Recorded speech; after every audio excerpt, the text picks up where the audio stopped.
కావలి టీడీపీలో సీనియర్ నాయకుడు మాలేపాటి సుబ్బానాయుడు మరణంతో పార్టీలోని అంతర్గత విభేదాలు మరోసారి బట్టబయలయ్యాయి.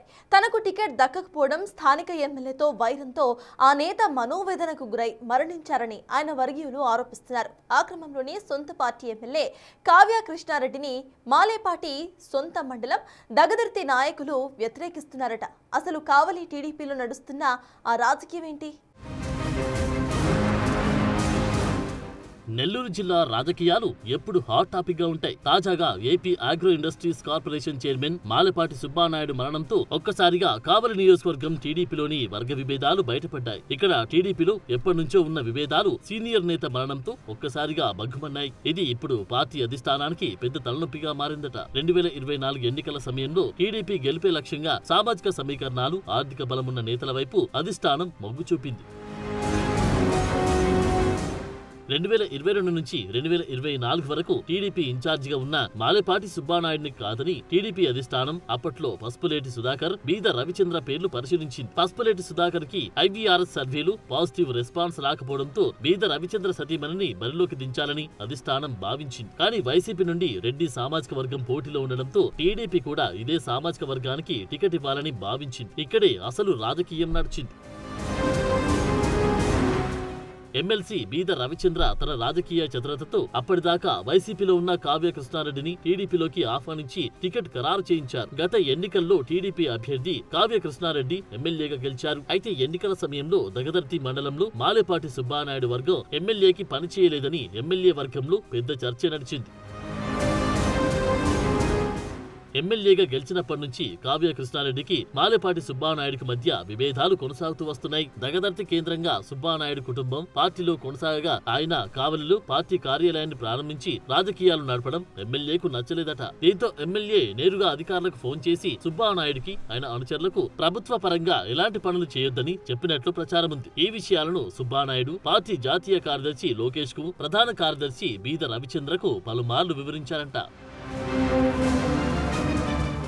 ఇద్దరు కలిసి పనిచేయాలని అధిష్టానం చెప్పినా సయోధ్య కుదరలేదట. అయితే ముఖ్యమంత్రి చంద్రబాబు నాయుడు ఇచ్చిన హామీ మేరకు మాలేపాటి సుబ్బానాయుడుకు AP agro industries corporation chairman గా అవకాశం లభించింది. ఇటీవల డిఆర్ ఛానల్ కాల్వలు అవినీతి జరిగిందని సుబ్బానాయుడు అధికారులను నిలదీయడంతో కావలిలో మరోసారి వీరిద్దరి మధ్య ఉన్న రాజకీయ వర్గ విభేదాలు బహిర్గతమయ్యాయి. తర్వాత స్థానిక రెవెన్యూ అధికారులు సుబ్బానాయుడు పొలంలోకి వెళ్లి వివాదం సృష్టించారని, ఈ పరిణామాల నేపథ్యంలోనే ఆయన మనస్తాపానికి గురయ్యారని మాలేపాటి వర్గీయుల వాదన.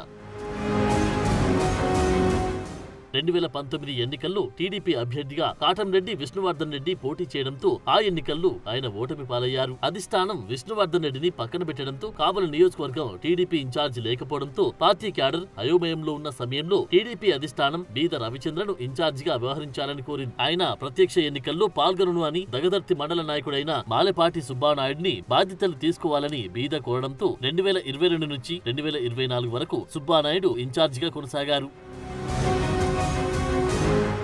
సుబ్బానాయుడు నియోజకవర్గంలోని టీడీపీ కార్యకర్తలకు, నాయకులకు అండగా నిలబడ్డారు. వైసీపీ పార్టీ విమర్శలను ఎదుర్కొంటూ క్యాడర్కు దిశానిర్దేశం చేశారు. ఈ తరుణంలో ఆయనపై 16 కేసులు నమోదయ్యాయి. కొన్ని కారణాల వల్ల 2024లో టీడీపీ అభ్యర్థిగా కావ్య కృష్ణారెడ్డి ఎమ్మెల్యేగా గెలుపొందారు. అప్పటి నుండి వీరిద్దరి మధ్య వర్గ విభేదాలు ప్రారంభమయ్యాయి. గడిచిన ఎన్నికల్లో మాలేపాటి ఎమ్మెల్యే గెలుపునకు పనిచేయలేదు అనేది ఎమ్మెల్యే భావించారట. దీంతో ఎమ్మెల్యే కూడా మాలేపాటి వర్గాన్ని దూరం పెట్టారనేది టాక్. దీంతో వీరిద్దరి మధ్య రాజకీయ వర్గ విభేదాలకు ఆజ్యం పోసుకున్నాయి.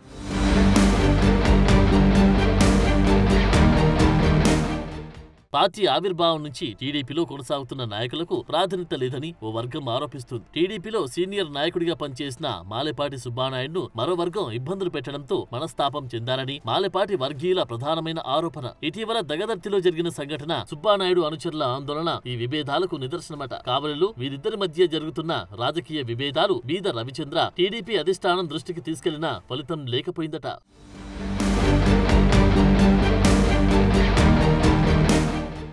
బీద రవిచంద్ర ఓ వర్గానికి సపోర్ట్ చేస్తున్నారని మరో వర్గం ఆరోపిస్తుంది. ఈ ఆరోపణల నేపథ్యంలో మాలేపాటి సుబ్బానాయుడు మనస్తాపానికి గురై బ్రెయిన్ స్ట్రోక్ తో మృతి చెందారని మాలేపాటి వర్గీయులు ఆరోపిస్తున్నారు. మాలేపాటి సుబ్బానాయుడు అకాల మరణం తర్వాత పరిస్థితి మరింత చేయిదాటిపోయింది. స్థానిక ఎమ్మెల్యే కావ్య కృష్ణారెడ్డి కావలిలోనే ఉన్నప్పటికీ ఆ కుటుంబాన్ని పరామర్శించడానికి హాజరు కాకపోవడం గమనార్హం. ఆ క్రమంలో మాలేపాటి సుబ్బానాయుడు బ్రెయిన్ డెడ్ స్థితిలో అచేతనంగా ఆసుపత్రిలో ఉన్నప్పుడు ఆయన పేరుతో ఉన్న భూమి రిజిస్ట్రేషన్ చేయించుకున్నారని ఎమ్మెల్సీ బీద రవిచంద్రపై ఆరోపణలు వచ్చాయి.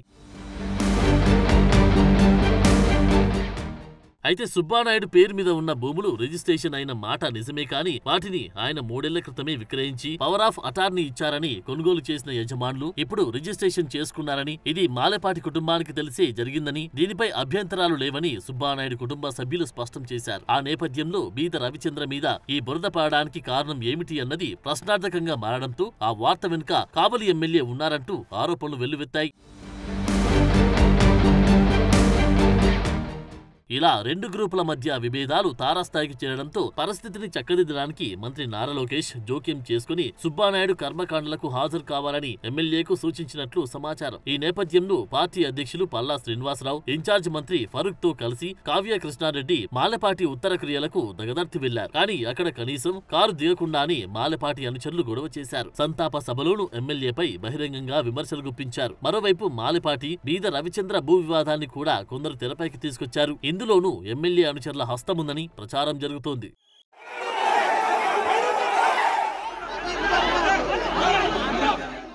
కావలి టీడీపీలో కొనసాగుతున్న కావ్య మాలేపాటి గ్రూపుల మధ్య ఈ విభేదాలు ఎమ్మెల్సీ బీద రవిచంద్ర తెరచాటున అదునుగా వాడుకుంటున్నారు అని ఎమ్మెల్యే వర్గం ఆరోపిస్తుంది. ఈ సమస్య ఇప్పట్లో సర్దుబాటయ్యేలా కనిపించడం లేదట. ఈ పరిణామాలు టీడీపీ అధిష్టానానికి పెద్ద తలనొప్పిగా మారాయంట. మరి కావలి టీడీపీలో నెలకొన్న వర్గ రాజకీయాలు, అంతర్గత విభేదాలపై పార్టీ అధిష్టానం ఎలాంటి నిర్ణయం తీసుకుంటుందో చూడాలి.